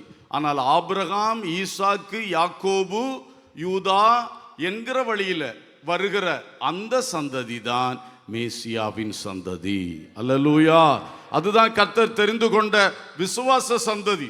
அந்த விசுவாச சந்ததியில் இவன் இருக்கிறதுனால தான் இவனை தேடி வந்தார். அல்லேலூயா. ஏசாவை தேடி போகல, அவன் இழந்துட்டான். இவன் அதை பெற்றுக்கொண்டான். பட் தப்பா பெற்றிருக்கான். அதை கரெக்ட் பண்ணணும். காலு நட சரியில்லை. இந்த காலை மான்கால்களை போல் ஆக்கணும். அப்போதான் ஃபர்தரா ஹைட்டுக்கு போக முடியும். இல்லாட்டா இவர் இனி ஏற முடியாது. அதுக்காகத்தான் இந்த காலை எழும்ப முடியாமல் ஆக்கி போட்டு அந்த காலை அவனுக்கு கொடுக்கறதுக்கு கர்த்தர் அவனை தேடி வந்தார். ஹல்லேலூயா. அதே மாதிரி உங்களுக்கு தெரியும், ஆரோனுக்கு ஆண்டவர் தலைமுறையின் ஆசீர்வாதத்தை கொடுத்தார். ஆசாரிய ஊழியம், ஆரோன், எலெயாசார், இத்தாமார், அப்படி வரிசையா அவன் பிள்ளைகள் தான் ஆசாரியர்களாக இருந்தாங்க. அது ஆண்டவர் அவனுக்கு கொடுத்த ஆசாரிய அந்த அந்த என்ன தலைமுறைகளின் ஆசீர்வாதம், ஆசாரிய சந்ததி. அதே மாதிரி தாவீது, சாலமோன், ரெகொபெயாம் என்று வரிசையா தாவீது பிள்ளைகள் ராஜஸ்தானத்தில் இருந்தார்கள். அது கர்த்தர் தாவீது கொடுத்த வாக்கு தத்துவம். அல்லேலூயா. உனக்கு எப்பொழுதும் செங்கோல் உன்னை விட்டு எடுபடாது, உனக்கு உன்னுடைய விளக்கு அணையாது அப்படிலாம் ஆண்டவர் சொல்லியிருக்கிறார். அதை வச்சு தான் ஆண்டவர் கொடுத்தார். ஸோ விசுவாச சந்ததி, ஆசாரிய சந்ததி, ராஜரிக சந்ததி, இப்போ இதெல்லாம் சேர்த்து கிறிஸ்துவுக்குள்ளே நமக்கு தந்தார். ஒரு அல்லேலூயா சொல்லுவோம். கிறிஸ்து உலகத்துக்கு வந்த பிறகு கிறிஸ்துவின் சந்ததி, புறஜாதியாராகிய நாமும் அந்த பாக்கியத்தை பெற்றோம். இப்போ தெரிந்து கொள்ளப்பட்ட ஒரு ஆளுக்குன்னு இல்லை, எல்லாரும் கிறிஸ்துவை தேடுகிற பிள்ளைகளுக்கு எல்லாருக்கும் கிறிஸ்துவின் சந்ததி என்கிற ஆசீர்வாதத்தை தந்திருக்கிறார். அல்லேலூயா, அல்லேலூயா, ஸ்தோத்திரம். தம்மை வெளிப்படுத்தின தேவனை குறித்தும் ஒரு வார்த்தை சொல்ல விரும்புகிறேன். தலைமுறைகளின் தேவன், அதான் ஆபிரகாமின் தேவனும் ஈசாக்கின் தேவனும் ஆகிய கர்த்தர்னு சொன்னார். அடுத்தது அவர் தம்மை வெளிப்படுத்தினது. முதல்ல ஆபிரகாமுக்கு வெளிப்படுத்தினார், நான் சர்வ வல்லமை உள்ள தேவன் என்று சொல்லி வெளிப்பட்டார். ஆதியாகமம் 17ஆம் அதிகாரத்தில் இருக்கிறது. மகிமையின் தேவன் அவனுக்கு முதலாவது மெசொப்பொத்தாமியாவில் வச்சே தரிசனமானார்னு சொல்லியிருக்கு அப்போஸ்தலர் 7ல். ஆனால் அவரே நேரடியாக அவர் பேரை சொன்னது இதுதான். ஆதியாகமம் 17ஆம் அதிகாரம் 1ஆம் வசனம், நான் சர்வ வல்லமை உள்ள தேவன், நீ எனக்கு முன்பாக நடந்து கொண்டு உத்தமனாயிரு. அப்போ எல்ஷடாய் என்கிற நாமத்தில் ஆபிரகாமுக்கு தன்னை நேரடியாக வெளிப்படுத்தினார். உலகத்தில் நிறைய பேருக்கு வெளிப்படுத்தி இருக்கிறார். பட் நேரடியாக அவர் வெளிப்பட்டது ஒரு சில சம்பவங்கள் தான். அவர் பேரை சொன்னது. அது ஆபிரகாமுக்கு நான் சர்வ வல்லமையுள்ள தேவன். போன வாரத்தில் தியானித்தோன்னு நினைக்கிறேன். அல்மைட்டி காட், அல் சஃபிஷியன்ட் காட். அல்லேலூயா. அவர் சர்வ வல்லமையுள்ள தேவன், அவர் எல்லாவற்றுக்கும் போதுமான கர்த்தர் தேவன். அதுதான் எல்ஷடாய், சர்வ வல்லவர் என்று ஆபிரகாமுக்கு வெளிப்பட்டார். இன்னைக்கு யாக்கோபுக்கு இந்த ஏணி சொப்பனத்தில் வெளிப்படும் போது, நான் ஆபிரகாமின் தேவனும் ஈசாக்கின் தேவனும் ஆகிய கர்த்தர். அவர் பேரை எப்படி சொல்றாரு பாருங்க. ரெண்டு மனுஷருங்க பேரை சொல்லி அவனுக்கு தேவன் சொல்ல அவர் வெக்கப்படல. ஒரு அல்லேலூயா சொல்லுங்க. நம்ம தான் பெருமைப்படணும். நான் இந்த தேவனுடைய பிள்ளை, நான் இந்த தேவனுடைய பிள்ளைன்னு நம்ம தான் பெருமைப்படணும். அவர் பெருமைப்படுறாரு, அவர் மகிமைப்படுறாரு. இந்த ஆபிரகாமுக்கு தேவனாக்குனா, இந்த ஈசாக்குக்கு தேவனாக்குனா, இன்னைக்கு நம்மளை பற்றியும் அப்படி சொல்லத்தான் அவர் விரும்புகிறாரு. ஒரு அல்லேலூயா சொல்லுங்க. உங்களை பற்றி உங்கள் பிள்ளைகளுக்கு நாளைக்கு சொல்ல விரும்புகிறாரு. எப்பா, நான் உங்கள் அப்பா இன்னாருடைய தேவனாக்கும். எவ்வளோ சந்தோஷம், எவ்வளோ சந்தோஷம்.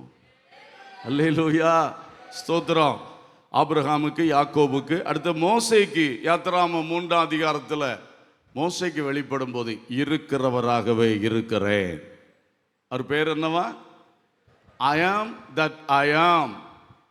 ஐ ஆம் தட் ஐ ஆம். இருக்கிறவராகவே இருக்கிறேன்ப்பா.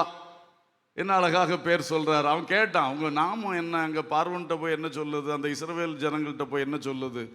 என்ன விட மாட்டாங்களே, கேட்க மாட்டாங்களே, யார் ஒன்று அனுப்புனான்னு கேட்டால் என்ன சொல்லுது? நான் இருக்கிறவராகவே இருக்கிறேன். ஏன்னா அவன் ஆபிரகாம் சந்ததியில் வந்தவன் தான், கொஞ்சம் தலைமுறைகள் தாண்டிருச்சு. அப்படி வந்தவன் அவன்கிட்ட சொல்லாரு, அன்னைக்கு ஆபிரகாமோட இருந்தது போல இருக்கிறவராகவே இருக்கிறேன். அன்றைக்கு ஈசாக்கோடு இருந்தது போல இன்றைக்கும் இருக்கிறவராகவே இருக்கிறேன். அன்றைக்கு யாக்கோபு என்கிறவங்களுடைய முற்பிதாவோடு இருந்தது போல இன்றைக்கும் இருக்கிறவராகவே இருக்கிறேன்னு என் பிள்ளைகளுக்கு போய் சொல்லு. அல்லேலூயா. ஏன்னா அந்த ஜனங்களுக்கெல்லாம் அந்த சரித்திரம் தெரியும். ஆபிரகாம் சரித்திரம் தெரியும், ஈசாக்கு சரித்திரம் தெரியும், யாக்கோபு சரித்திரம் தெரியும். அப்ப இப்ப சொல்றது, அவங்களுக்கு உள்ள சரித்திர தேவன் அல்ல நான் இப்பொழுதும் இருக்கிற தேவன். ஒரு அல்லேலூயா சொல்ல மாட்டீங்களா? உங்களுக்கு புரியுதா? இன்னைக்கு உலகத்தில் பல தேவர்கள் சரித்திர தேவர்கள். ஆனா இன்றைக்கு நம் கர்த்தர் ஒருவர் மட்டுமே ஐ ஆம் தட் ஐ ஆம். இருக்கிறவராகவே இன்றைக்கும் இருக்கிறார், என்றைக்கும் இருப்பார். ஆமென். இதுதான் நம்முடைய தேவனுக்கும் மற்ற எல்லாருக்கும் உள்ள வித்தியாசம். அவர் இருக்கிறார். He was, he is and he will be. அவர் இருந்தார், அவர் இருக்கிறார், அவர் இன்னும் இருப்பார். நேற்றும் இன்றும் என்றும் மாறாத தேவன். அல்லேலூயா. யெகோவா தேவன். அடுத்தது மனோவாவுக்கு வெளிப்பட்டார். நியாயாதிபதிகள் 13ஆம் அதிகாரத்தில் அவரும் கேட்டார், உங்க பேரை சொல்லுங்க, உங்க நாமம் என்ன? அது அதிசயம். அவர் பேர் என்னவா? அதிசயம். அதிசயம். ஐ ஆம் வண்டர். யாராலும் புரிந்து கொள்ள முடியாதவரப்பா. யார் செய்வதை காட்டிலும் அதிசயமாய் காரியங்களை செய்கிறவர். பிள்ளை இல்லாத உனக்கு பிள்ளையை அதிசயமாய் தரும்படி உன்னை சந்தித்திருக்கிறேன். அல்லேலூயா. இந்த பெலிஸ்தர் கையில கிடந்து கஷ்டப்படுகிற இஸ்ரவேலை விடுதலையாக்கும் பொழுது உன் வயிற்றிலே ஒரு பிள்ளையை பிறக்க வைக்கும்படி நான் அதை சொல்லும்படி வந்திருக்கிறேன். அதிசயங்களின் தேவன் நான். ஐ ஆம் தட் வண்டர். நான் அதிசயம் செய்கிற தேவன் மட்டுமல்ல, நானே யாரா இருக்கிறேன்?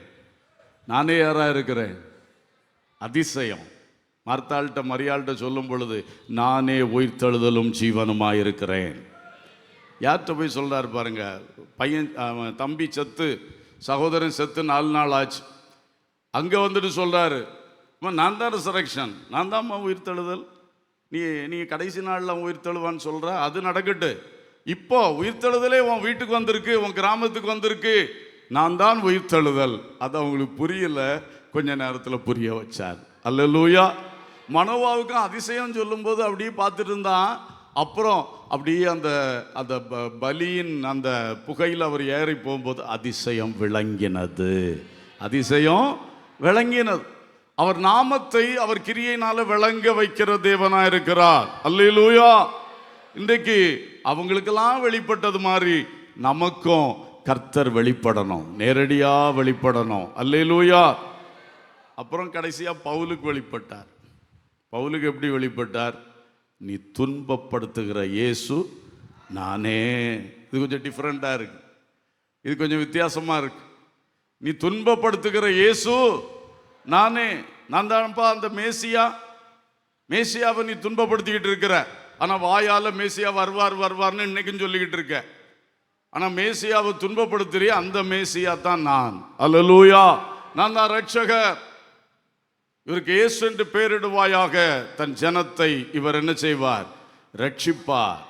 ரட்சகர். அல்லேலூயா.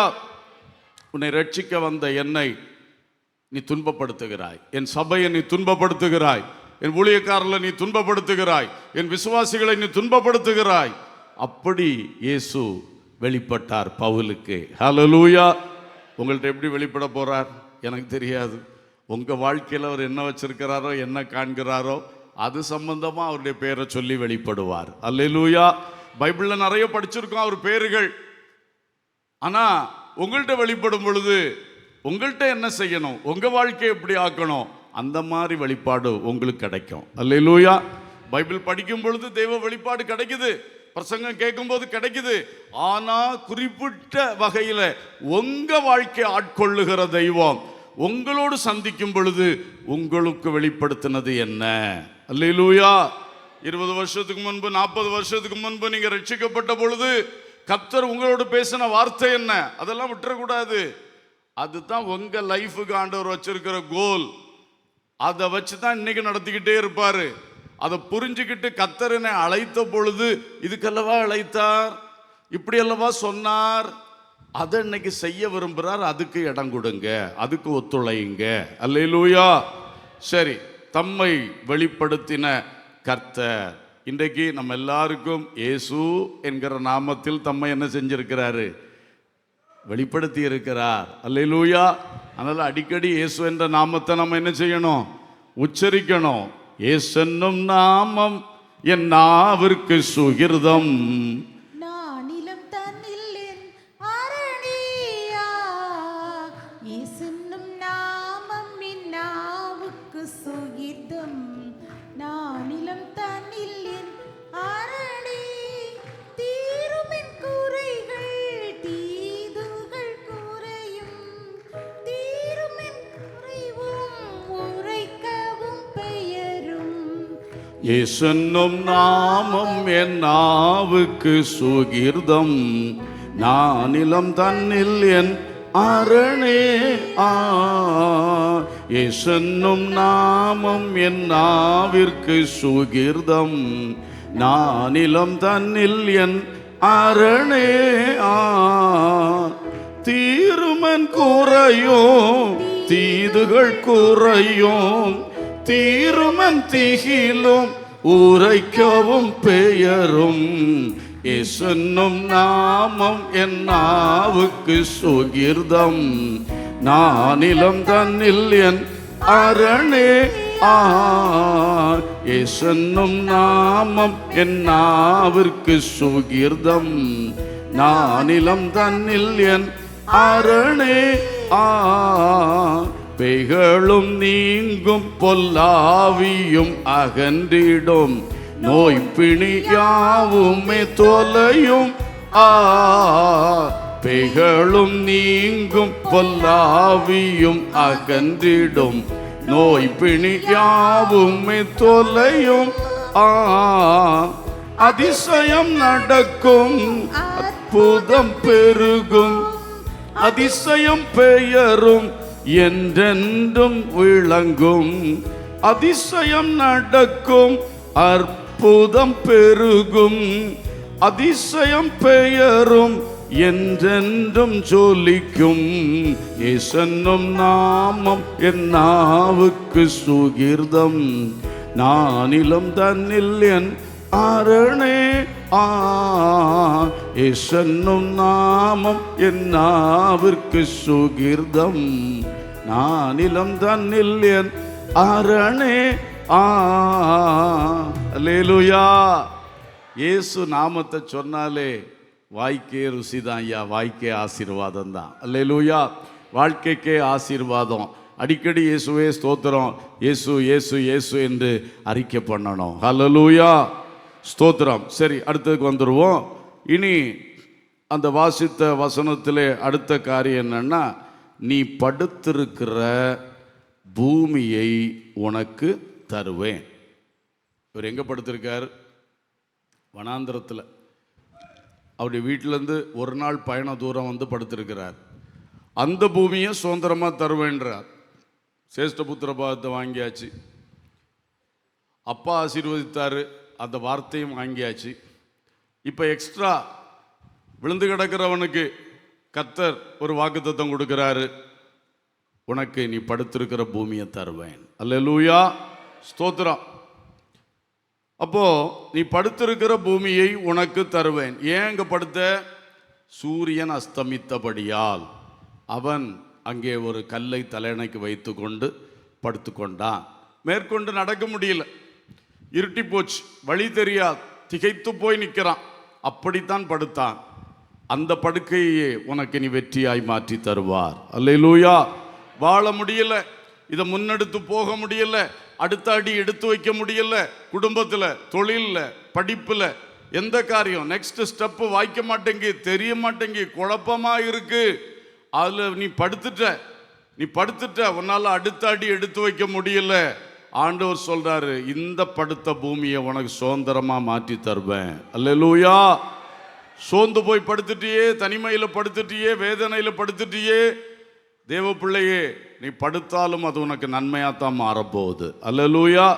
நீ முடியாம படுத்த, வியாதியில படுத்த அந்த படுக்கை நாட்களையும் உனக்கு வருங்காலத்துக்கு ஆசீர்வாதமா கர்த்தர் மாற்றுவார். அல்லேலூயா. அந்த வியாதி வந்தது கூட நன்மைக்கு தான் அப்படின்னு நினைக்க வைப்பார், சொல்ல வைப்பார். அல்லேலூயா. எதிலே நீ படுத்தாய்? தொடர்ந்து நீ நடக்க முடியாம அல்லது இருளிலே நீ படுத்தாய், கர்த்தர் அதை தருவார். யாக்கோபுக்கு அவன் படுத்திருந்த பூமியை ஆண்டவர் சுதந்திரமா கொடுத்தார். ரூத்துக்கு அவள் படுத்திருந்த வயல் நிலத்தையே அவளுக்கு சுதந்திரமாக கொடுத்தார். சாமுவேல் என்னும் பிள்ளையாண்டான் ஆலயத்தில் படுத்து கொண்டிருந்தான். காலையில் எழும்பி வாசல் கதவுகளை திறந்தான். அவன் படுத்து கொண்டிருந்த ஆலயத்தையே அவனுக்கு வருங்காலத்தில் சுதந்திரமாக கொடுத்தார். அல்லேலூயா. நீ இன்னைக்கு எதில் படுத்து கிடக்கிற? எங்க கொண்டு கர்த்தர் உன்னை வச்சிருக்கிறார்? எதிலே நீ நின்று கொண்டிருக்கிறாய்? எல்லாவற்றிலும் ஒரு தேவ நோக்கம் இருக்கிறது. புரிந்தவர்கள் அல்லேலூயா சொல்லுங்க. எந்த ஸ்கூல்ல உன்னை கொண்டு சேர்த்தார்? எந்த காலேஜில் சேர்த்தார்? எந்த வேலை ஸ்தலத்தில் சேர்த்தார்? எந்த கம்பெனியில், எந்த நிறுவனத்தில், எந்த வயல் நிலத்தில், எந்த தோட்டத்தில், எந்த ஆஃபீஸில் கர்த்தர் சேர்த்தார்? அதை உனக்கு சுதந்திரமா மாற்றுவார். அது உனக்கு ஒரு பெரிய ஆசீர்வாதமா மாறப்போகுது. முடியாம கிடந்து படிக்கிற, முடியாம கிடந்து கஷ்டப்பட்டு உழைக்கிற, ஆனால் நீ படுகிற கஷ்டம், எனக்கு முடியாம கிடக்கிற அனுபவங்கள் எல்லாம் நாளைக்கு உனக்கு ஆசீர்வாதமும் சுதந்திரமாய் மாறப்போகிறது. கரங்களை தட்டி கர்த்தரை ஸ்தோத்திரம் பண்ணுவோம். இதுதான் நம்முடைய கர்த்தர். ஹல்லேலூயா, ஸ்தோத்திரம். அடுத்தது என்ன சொன்னார் ஆண்டவர்? உன் சந்ததி பூமியின் தூளை போல் இருக்கும், நீ மேற்கையும் கிழக்கையும் வடக்கையும் தெற்கையும் பரம்புவாய், உனக்குள்ளும் உன் சந்ததிக்குள்ளும் பூமியின் வம்சங்கள் எல்லாம் ஆசீர்வதிக்கப்படும். அல்லேலூயா. இங்கே கர்த்தர் சொல்றாரு, பெருக பண்ணுவேன், நீ பரம்புவாய், ஆசீர்வாதம் பெறுவாய். டைம் போனதுனால சுருக்கமாக சொல்கிறேன். எல்லாமே ஒரு பெரிய வேர்ட்ஸ் ஆஃப் பிளஸ்ஸிங், ஆசீர்வாத வார்த்தைகள். பெருகுவாய், யூ வில் மல்டிப்ளை, அப்படி இன்க்ரீஸ் ஆகிட்டே இருப்ப. அப்புறம் நீ பரம்புவாய், எக்ஸ்டெண்ட் ஆகிட்டே இருக்கும். உன்னுடைய எல்லைகள் எக்ஸ்டெண்ட் ஆகி நீ பரம்பி கொண்டே இருப்பார். மேற்கே தெற்கே வடக்கே கிழக்கே எங்கும் நீ பரம்புவாய். ஹல்லேலூயா. இது நமக்கு தனிப்பட்ட வாழ்க்கைக்கும் உண்டு, கர்த்தருடைய சபைக்கும் உண்டு. ஹல்லேலூயா. அந்த இஸ்ரவேலிருந்து தானே இஸ்ரவேல் சபை வந்தது. இன்றைக்கு ஆவிக்குரிய இஸ்ரவேலாக நாம் கிறிஸ்துவின் சபையில் நிற்கிறோம். இந்த ஆசீர்வாதம் உண்டு. ஸ்தோத்திரம். உன்னை ஆசீர்வதிப்பேன் என்று சொன்னார், சந்ததியை ஆசீர்வதிப்பேன் என்று சொன்னார். அடுத்த வசனம், நான் உன்னோடே இருந்து நீ போகிற இடத்திலெல்லாம் உன்னை காத்து. எப்பா, இதுவரைக்கும் உங்கள் அம்மா உன்னோட இருந்தாங்க, ஆனால் இனி நான் உன்னோட என்ன செய்ய போகிறேன்? இருக்க போகிறேன். எத்தனை பேருக்கு சந்தோஷம்? நீ வீட்டில் இருந்த காலம் உங்கள் அப்பா உன்னோட இருந்தார், உங்கள் அம்மா உன்னோட இருந்தாங்க. ஆனால் நீ இப்போ வீட்டை விட்டு படிப்புக்காக அல்லது ஏதோ ஒரு காரியத்துக்காக வெளியே வந்துட்ட. ஆனால் நீ வெளியே வந்தாலும் நீ தனிமை அல்ல, அந்த ஸ்தானத்தில் நான் உன்னோடு இருக்க போகிறேன். அல்லேலூயா. தகப்பனை இழந்து தாயை இழந்து வேதனையோடு வாழ்க்கையிலே நடந்து வருகிற சகோதரா சகோதரி பிள்ளைகளே, உங்களோடு கர்த்தர் இருப்பேன் வாக்கு பண்ணுகிறார். ஆமென். உன் தாய் ஸ்தானத்திலே, உன் தகப்பன் ஸ்தானத்திலே, தகப்பனும் தாயுமானவர் அல் சஃபிஷியன்ட் காட், அவர் உன்னோடு இருப்பேன் என்று வாக்கு பண்ணுகிறார். ஹல்லேலூயா. இவனுக்கு அது நல்லாவே தேவை. ஏன்னா இது வரைக்கும் தாய் பிள்ளை, அவன் அம்மாவோட ஒட்டி வாழ்ந்த பிள்ளை. அப்பா இருந்தார், ஆனால் அப்பாவோட ஏசாதான் ஒட்டிக்கிட்டு கிடப்பான். இவர் தாயோடு தான் ஒட்டிக்கிட்டு இருப்பார். தாய் அன்னை காலையிலேயும் சொன்னாங்க. என்ன சொன்னாங்க? இவனுக்கு தந்திரம் படித்து கொடுத்தது தாய். இவன் பயந்தான், அம்மா இது சரியில்லை, அபத்தத்தில் மாட்டிக்கிற கூடாது, அப்பா கண்டுபிடிச்சாருன்னா அவ்வளோதான். அவ சொன்னான், நான் இருக்கிறேன், போ, நான் உன்னோடு இருப்பேன். யார் சொன்னது? யார் சொன்னது? தாய் சொன்ன. தாயின் தைரியத்தில் தான் போய் தகப்பனை ஏமாத்தினான். இப்போ தாய் கூட வந்தாப்பில்லையா? அந்த தாய் தான் போய் தகப்பன்ட்ட சொல்லி பிள்ளைய அனுப்பிடுவோம், வீட்டை விட்டு கொன்று போடுவான் அவன். அப்போ நீ சொல்லி அவனை தூண்டி விட்டுக்கிட்டு நீ கூட இருந்தியா? இருக்க முடியாது. இவர் தனியாக கிடக்கார். அப்போ தான் ஆண்டவர் சொல்கிறாரு, நான் உன்னோடு இருப்பேன். உன் சொந்த தாய் எப்போ உன்னோடு இருக்க முடியாதுப்பா. உன் தகப்பன் உன்னோடு எப்போ இருக்க முடியாதம்மா. எந்த மனுஷனும் உன்னோடு எல்லா சூழ்நிலையிலும் இருக்க முடியாது. ஆனால் கர்த்தர் ஒருவரே நம்மோடு எப்பொழுதும் இருக்கிறவர். அவர் சொல்லுகிறார், நான் உன்னோடு இருப்பேன். அல்லேலூயா. கர்த்தர் நம்மோடு இருக்கிறவர்.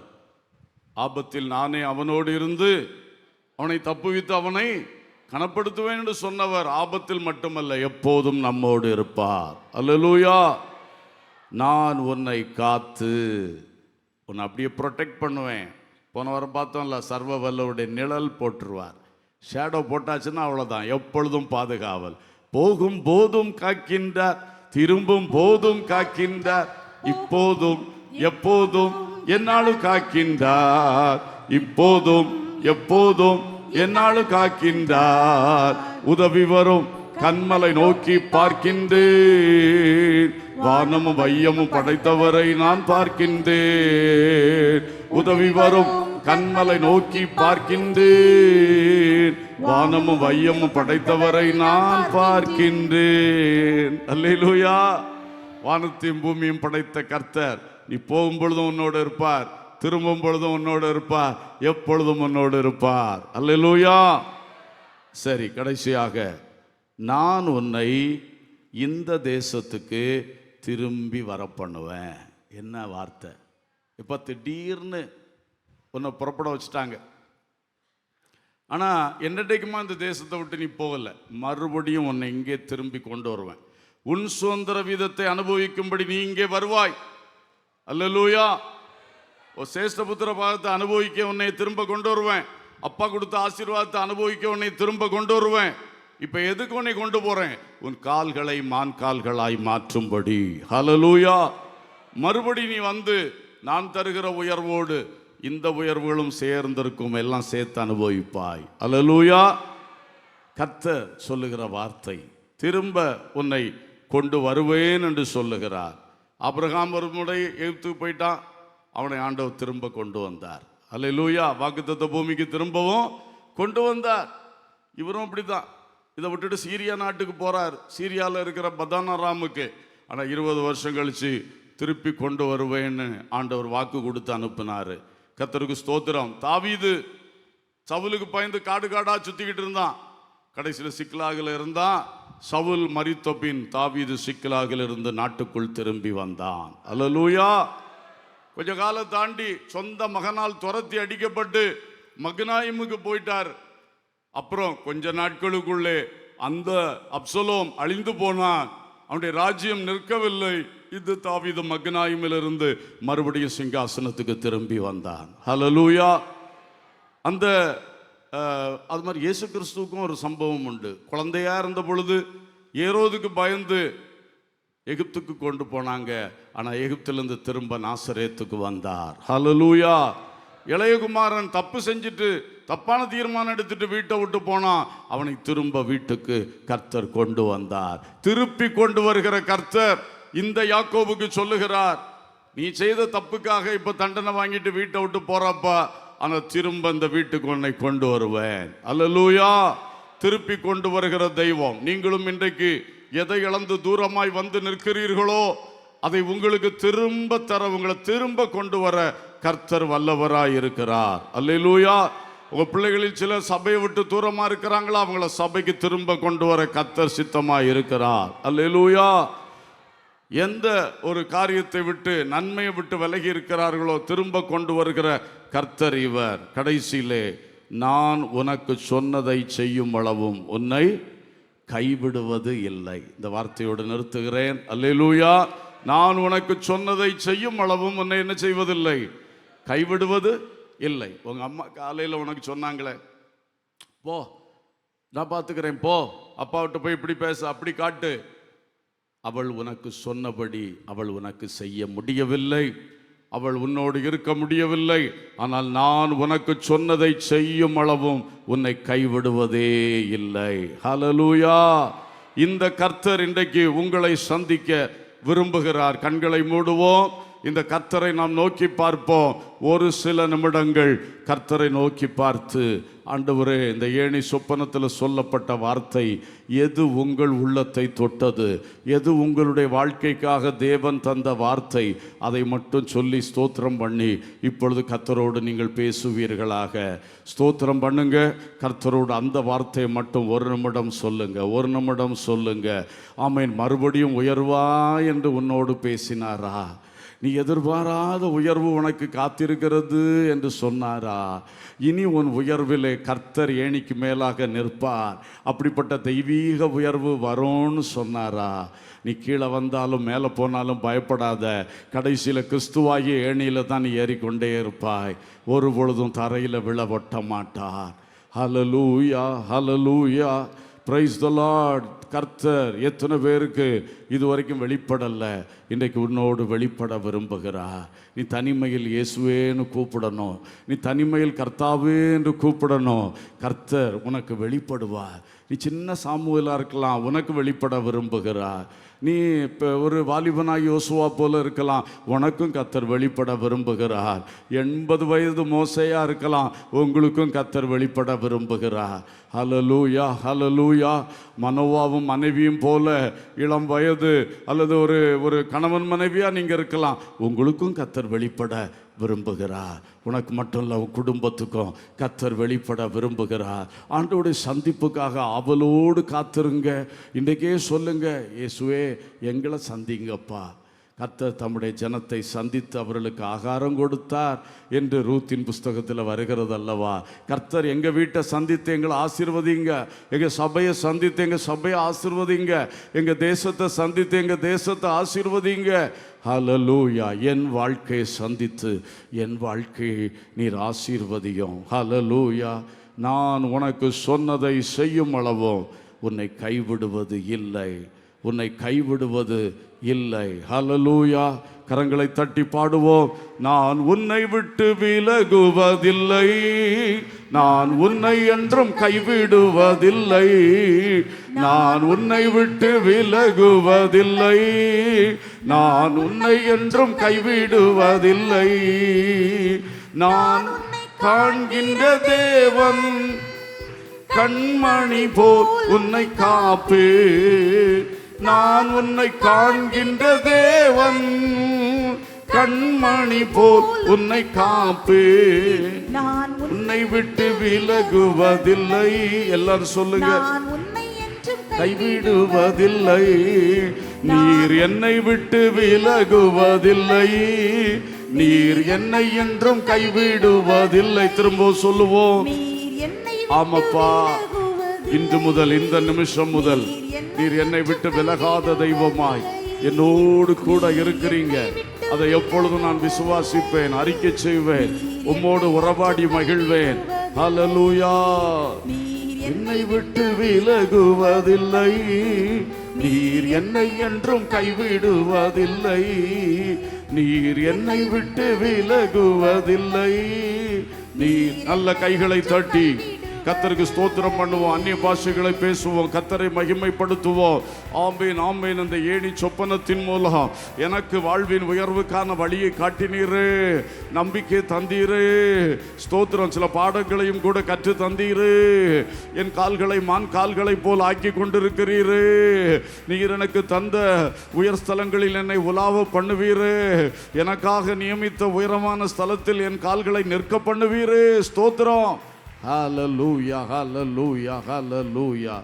ஆமென். பரலோக பிதாவே, நல்ல தகப்பனே, ஸ்தோத்திரிக்கிறோம், வாழ்த்துகிறோம். யாக்கோபுக்கு கொடுத்த ஏணி சொப்பனத்தை இன்றைக்கு எங்களுக்கும் வெளிப்படுத்தினதுனால எங்கள் மேலே வச்சிருக்கிற ஒரு பெரிய நோக்கம் உண்டு. இந்நாளில் அதை எங்களுக்கு வெளிப்படுத்தின ஒரு பெரிய நோக்கம் உண்டு. இன்று முதல், இந்த நிமிஷம் முதல் எங்கள் வாழ்வில் நீர் வைத்த உயர்வுகள் அதிலே நாங்கள் ஏறும்படி அனுக்கிரகம் செய்யும். வாழ்நாளெல்லாம் மேல் மகிழ்ந்து களி கூர்ந்திருக்கும்படி காலைதோறும் அது கிருபையினால் எங்களை திருப்தியாக்கும். இந்த வசனம், இந்த வார்த்தைகள் உடைய பிள்ளைகள் ஒவ்வொருடைய வாழ்க்கையில் எங்கே இறங்கணும்னு நீங்கள் சித்தம் வச்சிங்களோ அதில் கரெக்டாக இறங்கட்டும். எங்கே விதைக்கப்படணும்னு நீங்கள் சித்தம் வச்சிங்களோ அதில் கரெக்டாக விதைக்கப்படட்டும், நாட்டப்படட்டும். அது முளைத்தெழும்பி 100ஆக பலன் தரட்டும். கர்த்தர் பாதத்தில் அர்ப்பணிக்கிறோம். தொடர்ந்து எங்களை நடத்தும். துதி கனம் மகிமை உமக்கே நாங்கள் செலுத்துகின்றோம். இயேசுவின் நாமத்தில் கேட்கிறோம் ஜீவனுள்ள பிதாவே, ஆமென். என் ஆத்மாவே கர்த்தரை ஸ்தோத்திரி, என் முழு உள்ளமே அவருடைய பரிசுத்த நாமத்தை ஸ்தோத்திரி. என் ஆத்மாவே கர்த்தரை ஸ்தோத்திரி, அவர் செய்த சகல உபகாரங்களை மறவாதே, ஆமென். நம்முடைய கர்த்தராகிய இயேசுவின் கிருபையும் பிதாவாகிய தேவனுடைய அன்பும் பரிசுத்த ஆவியானவருடைய ஐக்கியமும் சிநேகமும் வழி நடத்துதலும் பாதுகாவலும் நம் அனைவரோடும் சகல பரிசுத்தவான்களோடும் சதா காலங்களிலும் இருப்பதாக, ஆமென்.